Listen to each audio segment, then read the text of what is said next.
sors de la douche, donc j'ai les cheveux encore mouillés. Si j'attends que ça soit sec, dans 3 heures, on est encore là. Donc on va y aller. Hein. Salut les Z!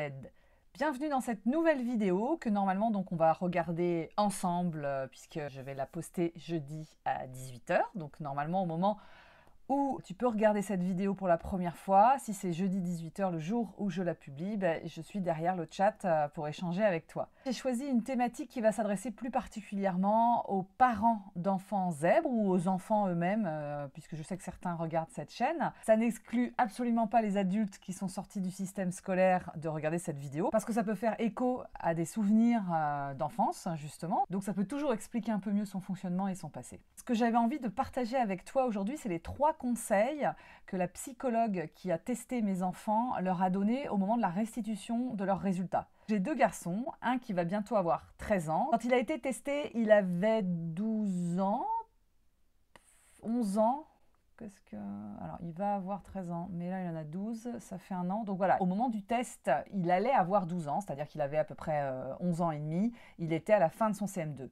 Son frère, qui là, lui, vient d'avoir 11 ans, il allait avoir ses 10 ans et il était entre le CM1 et le CM2, la fin de son CM1. La psychologue m'avait conseillé qu'il passe le test le même jour, pas pendant le même rendez-vous bien sûr, mais à suivre, pour éviter tout simplement qu'ils communiquent entre eux, qu'ils parlent des questions et que ça fausse. Alors, je ne sais pas si c'est vraiment dans l'idée que ça fausse, mais en tout cas que ça enlève de la spontanéité face au test.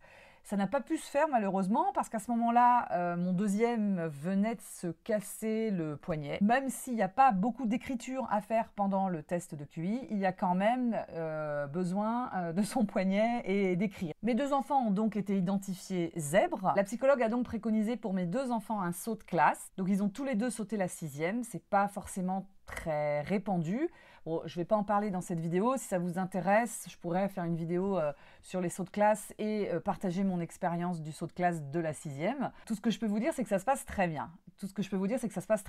Et en plus de ce saut de classe, elle leur avait donné 3 conseils pour réussir au mieux leur scolarité. Et c'est ces 3 conseils que j'avais envie aujourd'hui de partager avec toi. Le premier conseil concernait le goût de l'effort. C'est vrai que les enfants zèbres ont tendance à travailler vite et bien, à comprendre vite, donc finalement à faire leurs devoirs rapidement, voire même c'est très fréquent qu'un enfant zèbre fasse ses devoirs pendant le temps de classe parce que finalement il a terminé avant ses camarades et comme il lui reste du temps disponible, il va s'avancer dans ses devoirs. Il va aller très très rapidement dans l'apprentissage de ses compétences et donc tout ça, ça lui demande pas beaucoup d'efforts. Il y a quelque chose d'assez simple, d'assez fluide, d'assez facile et donc de très confortable. Ça peut poser des problèmes quand il va y avoir besoin de fournir un effort. Alors globalement, toute la partie élémentaire jusqu'au CM2, c'est pas très grave, c'est pas très important puisque les devoirs sont assez minimes et tout ça, ça passe allègrement. Au collège, ça peut commencer à poser quelques difficultés parce que l'enfant peut se confronter à de la difficulté, on va lui demander de faire des recherches à la maison, il va avoir des devoirs à la maison, il a les contrôles, donc on monte un peu en grade, mais ça peut encore être très très rapide.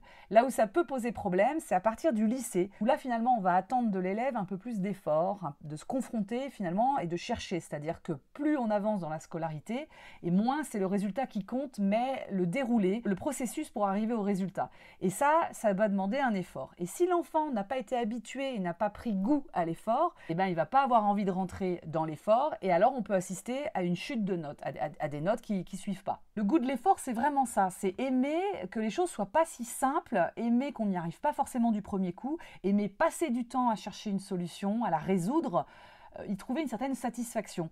Moi, j'ai le sentiment qu'aujourd'hui, j'ai cette satisfaction.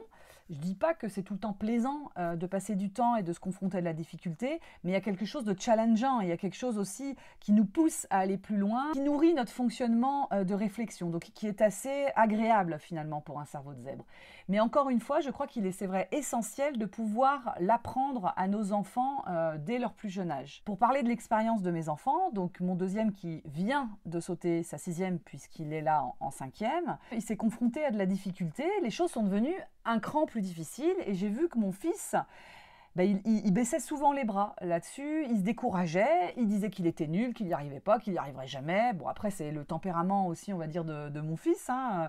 Mais c'est vrai que je me suis dit, là, on y est. Le goût de l'effort, il est là. C'est-à-dire que tout ne va pas être toujours facile Et s'il n'apprend pas à aimer ça ou à accepter ça, le reste de la scolarité et de la vie va être très compliqué. Je pense que le goût de l'effort, il peut aussi venir au travers d'autres activités que les activités scolaires. Ça peut venir au travers du sport, toute activité qui va demander un certain dépassement de soi, quelque chose qui n'est pas si facile et qui va puiser dans des ressources, dans de la patience, de la ténacité, du calme, de la gestion de ses émotions, etc. Le deuxième conseil que la psychologue avait donné à mes enfants, c'était de faire attention à l'implicite. Alors c'est vrai qu'à ce moment-là, j'ai découvert que les zèbres n'intégraient pas ou pas facilement l'implicite.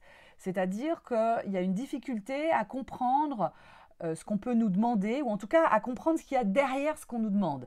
Donc ça peut poser problème dans plein de situations dans la vie, dans toute situation de communication, recevoir un mail avec une demande précise, avoir une injonction de sa hiérarchie, etc. Mais à l'école, ça pose d'autant plus problème que quand on fait un exercice, il y a un énoncé, et cet énoncé peut avoir un implicite. Quelque chose, une information qui n'est pas donnée à titre explicite parce que le professeur considère que dans l'énoncé, implicitement, il est logique qu'il y ait cette information. Alors, un exemple que la psychologue m'avait donné, mais vous allez en trouver, je suis sûre, plein, c'est par exemple si on demande à un enfant, donc imaginez qu'il y a 10 voitures sur une feuille, et on demande à l'enfant de colorier la moitié des voitures en rouge.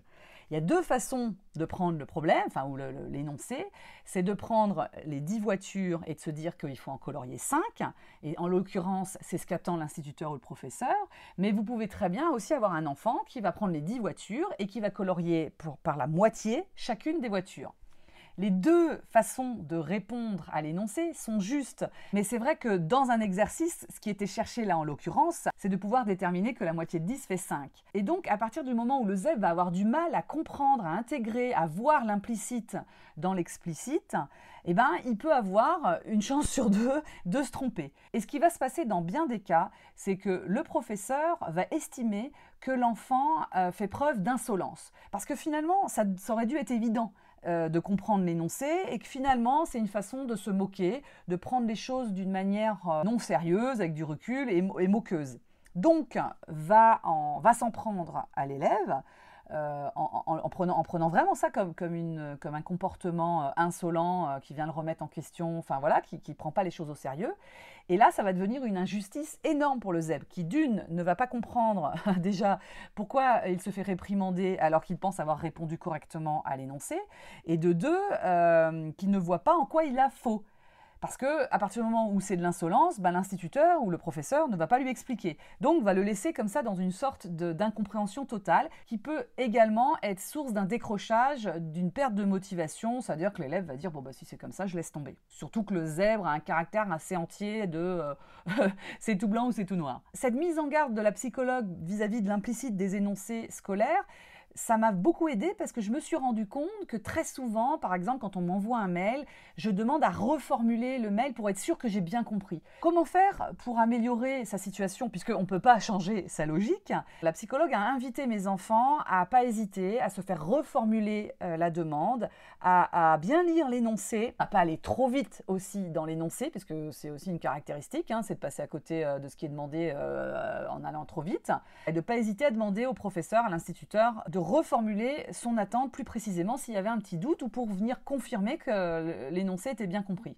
Le troisième conseil que la psychologue a donné, c'est que le zèbre a une façon particulière d'apprendre et de fonctionner. Donc, dans un système scolaire qui a été fait pour la norme et qui ne prend pas en compte une logique qui peut être différente, ça peut poser un problème parce que, comme je le disais tout à l'heure, ce qu'on attend de plus en plus dans l'éducation de l'enfant, c'est-à-dire au collège et lycée, c'est pas tant le résultat que la façon d'arriver au résultat. Or, dans le cerveau d'un zèbre, ça va très très vite et parfois les opérations s'enchaînent dans son cerveau. Il a le résultat, mais il ne sait pas par quelle étape il est passé.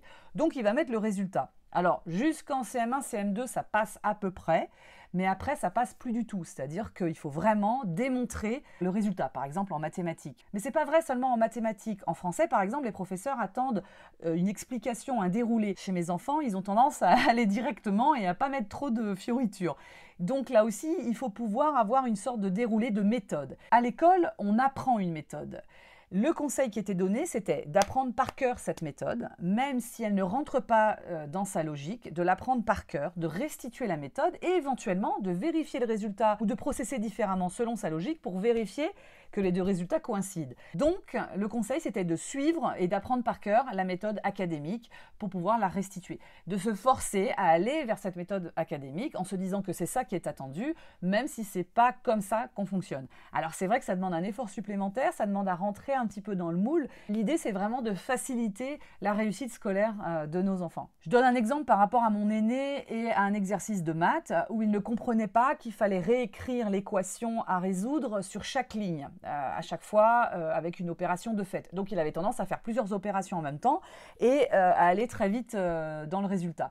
Il a fallu que je lui explique que même si, in fine, il avait bon, il fallait qu'il montre ligne par ligne chaque opération pour les séparer et montrer à son professeur qu'il avait bon, ou en tout cas s'il avait faux, où est-ce qu'il avait faux, parce que c'est aussi une manière de retrouver la logique et là où il peut y avoir une erreur. Ça a été compliqué pour lui au départ parce que ça n'avait pas de sens, c'est-à-dire que je pense qu'il avait vraiment le sentiment d'écrire des choses inutiles, de ralentir un processus exprès. Et, voilà, je pense qu'il devait se dire c'est un peu con-con ce que je suis en train de faire, mais rapidement, il a compris par rapport à la notation de son professeur que c'est ce qu'il fallait faire. Donc finalement, ça devenait une stratégie payante. C'était les 3 conseils que la psychologue a donnés à mes enfants. Apprendre le goût de l'effort, faire attention à l'implicite des énoncés, se faire préciser les énoncés si besoin, et apprendre et suivre la méthode académique, même si on peut vérifier le résultat avec sa méthode un peu plus intuitive, on va dire. Est-ce qu'en tant qu'adulte, ça fait écho à des difficultés ou à des souvenirs de scolarité d'enfance? Qu'est-ce que tu penses de ces 3 conseils? Est-ce que ce sont des conseils que tu pourrais donner facilement à tes enfants? Est-ce que tu vois aujourd'hui que ce sont des choses qui pourraient les aider en tant qu'enfants zèbres? Voilà, encore une fois, les commentaires sont ouverts. J'espère que ce sont 3 conseils qui auront pu t'aider d'une manière globale, ou tes enfants, ou des enfants que tu connais. Et puis moi, je te dis à très bientôt pour une prochaine vidéo. Ciao!